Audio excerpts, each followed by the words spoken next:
Hello chaps, welcome once again to John Robson Guitar Tuition. I do hope you're well.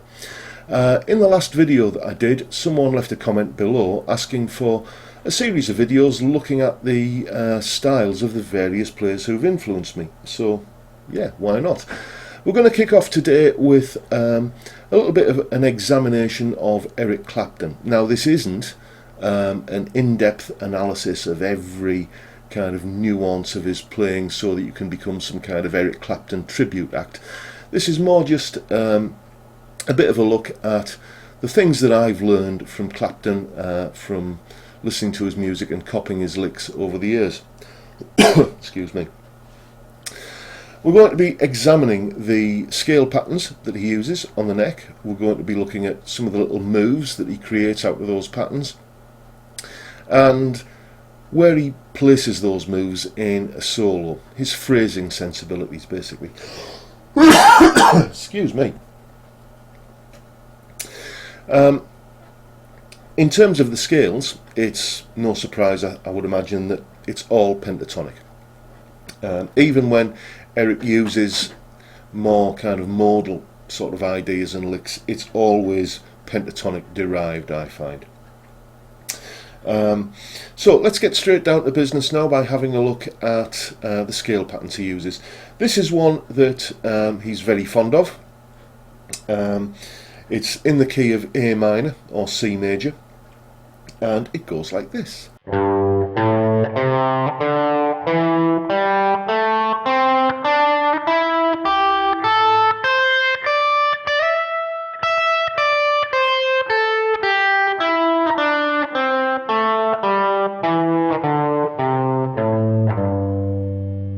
A variation he will use on that pattern is quite often this, where he, instead of sliding up on the third string, moves onto the second string into this shape.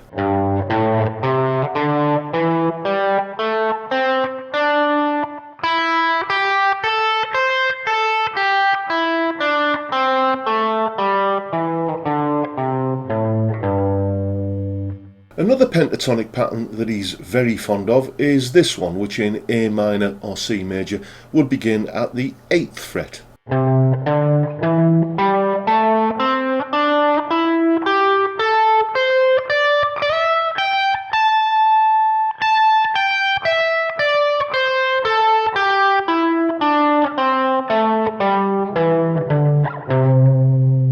And the variation that he sometimes and quite often uses on that shape looks like this.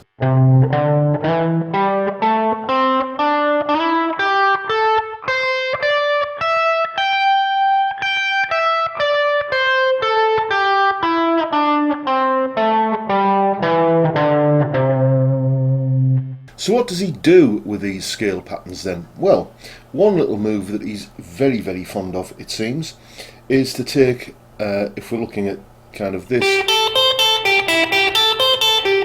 part of the A minor pentatonic scale, is to start on the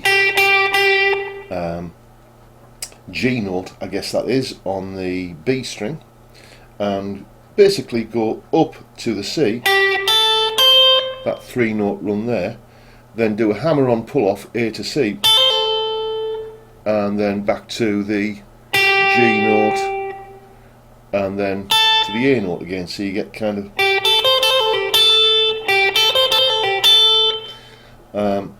and you can move that around the pentatonic scale quite easily.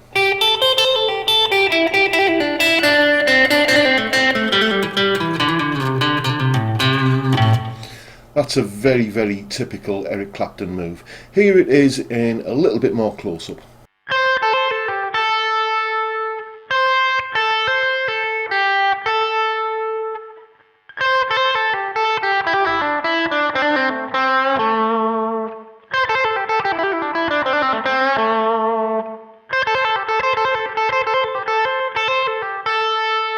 A similar idea to that one is where he will, again, we'll keep it in this part of the pentatonic scale here, he will kind of do a hammer-on pull-off again. He's very fond of that little move.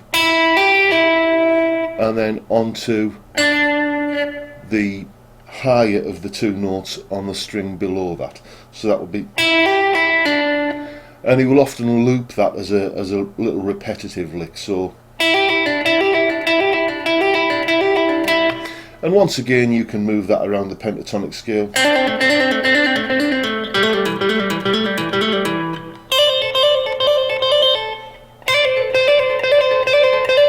Anywhere you want, where you've got that arrangement of two notes on one string and a couple of notes on the other string, where you can use one of them for the bottom note of the lick.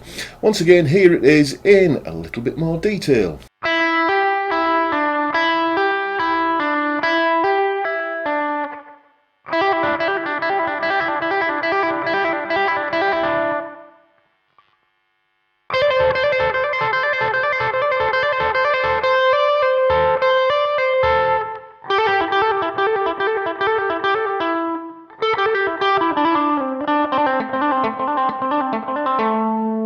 Okay, this next one isn't really a specific Eric Clapton-ism, but it is something that he does in common with pretty much every blues guitar player you'll hear. And crucially, it's who Eric Clapton is, who I learned it from. It's very simple. In a blues, you're usually playing over either a seventh or a major chord, like A7 for example, and you're using an A minor pentatonic.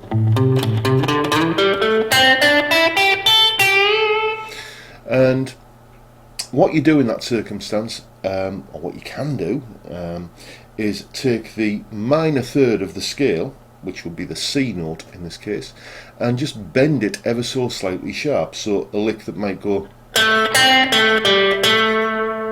would actually sound, hear that little note being bent sharp there. So wherever you have that minor third in the scale, and it's very easy to find if you know it's there, and if you know there are 5 notes in a pentatonic scale, just count 5 notes up. There it is then, 1, 2, 3, 4, 5, there it is again. There it is there. 1, 2, 3, 4, 5, there it is again there. So it's going to repeat every 5 notes of the scale. And whenever you land on that note, once you've learned where they all are, just bend it slightly sharp. As ever, here it is in a little bit more detail.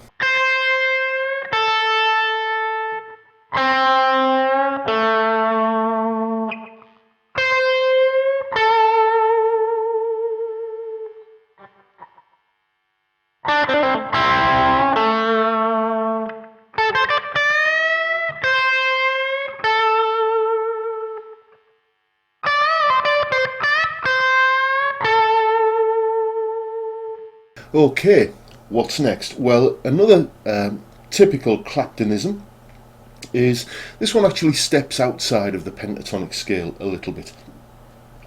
He's actually playing an arpeggio here, not in the sense that you would expect from Yngwie Malmsteen, obviously, but it is an arpeggio nonetheless. Once again, if we're playing a blues in A, we will have a lot of A7 chords. And what you can do, or what he often does, is he will start with this minor third again, and either bend that note sharp, like we mentioned previously, or quite often slide it up to the major third, so that becomes like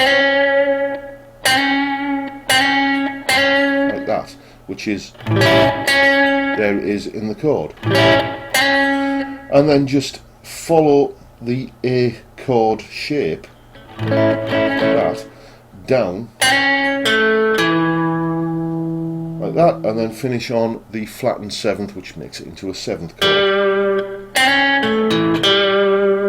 And there are various places you can do that around the neck, and you'll see them in a little bit more detail right now.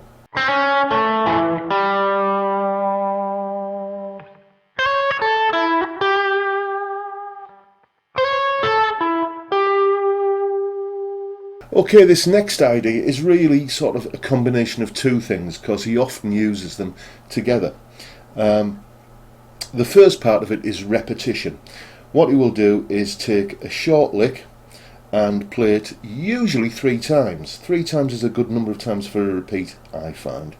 So just a short little lick, something as simple as that.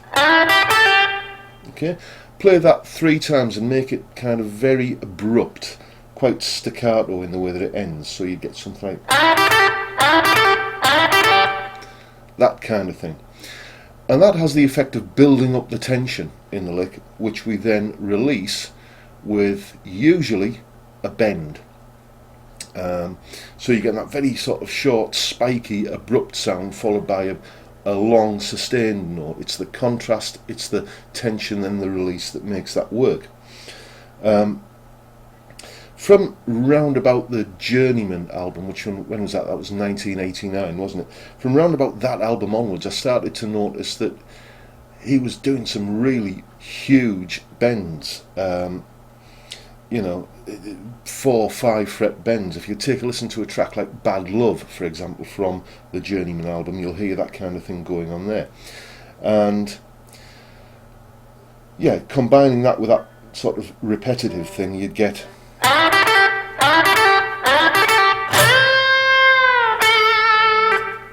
that kind of thing. Usually a good place to use that is as you're in the run up to a chord change, so all of this bit of it kind of sits on one side of the chord change, and then the big bend kind of takes you over the border into the next chord. And it's a really, as I say, effective way of creating tension and release, and Eric is very fond of it. Here it is in a little bit more close-up.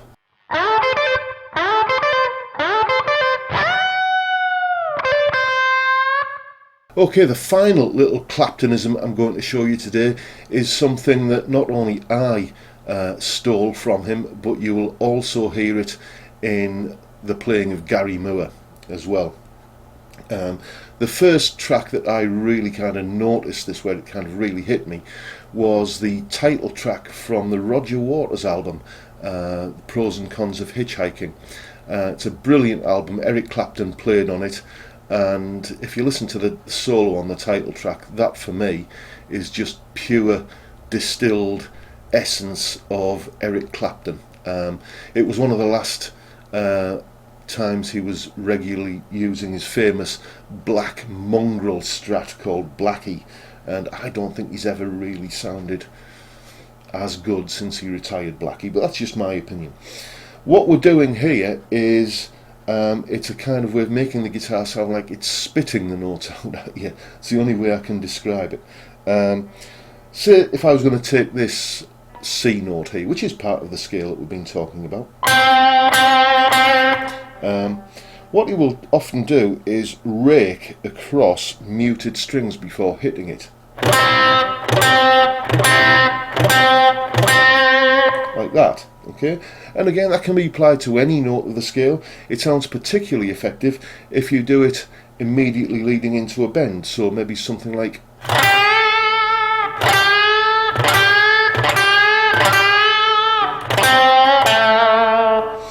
practice going up and down a scale using that technique, as you will see me doing in this final clip.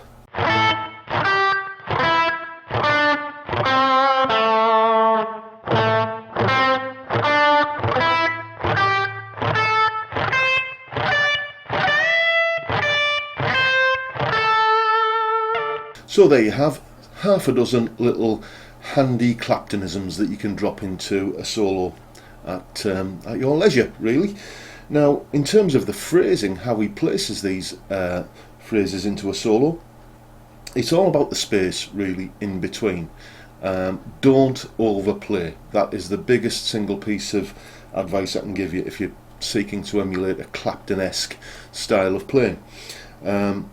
You'll hear in the solo that's coming up shortly how I always leave gaps. It's almost like you leave punctuation marks at the end of each phrase. One little thing that he does tend to do a lot, which I didn't really cover in any of those licks, is he will just kind of use a note almost like a full stop.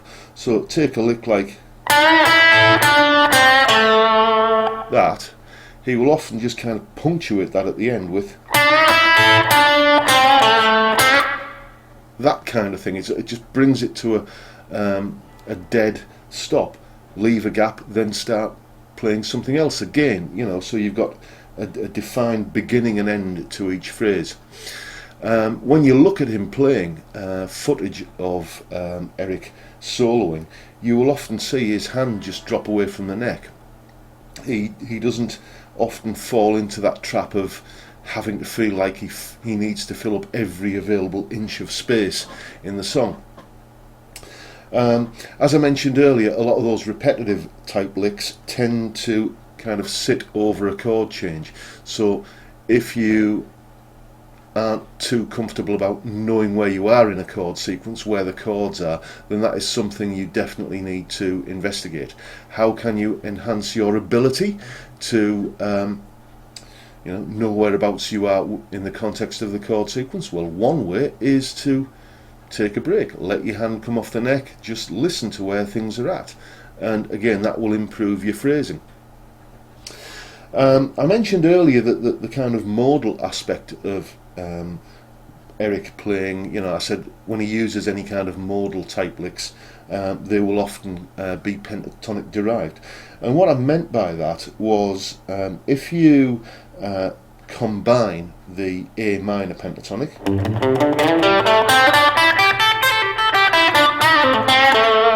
with the A major pentatonic,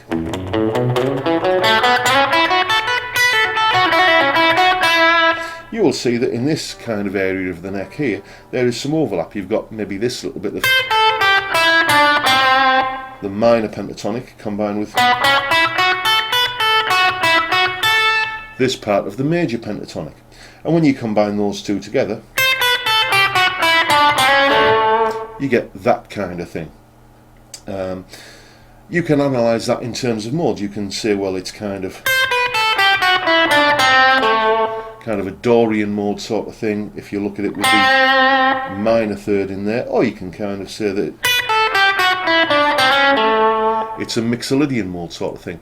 I would bet my next month's takings on the fact that Eric Clapton isn't thinking in terms of Dorian mode and Mixolydian mode, so there's no real reason for you to. Those are just kind of the modes that you get when you combine the major and the minor pentatonic from the same root, in this case A major and A minor pentatonic. Right, coming up next is a solo where you can see all of these little ideas in action. This is a genuine one-take, warts and all attempt at me doing my best Eric Clapton facsimile. Anyway, here's the solo. Hope you enjoy it.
And that, in a nutshell, is what I've learned from Eric Clapton.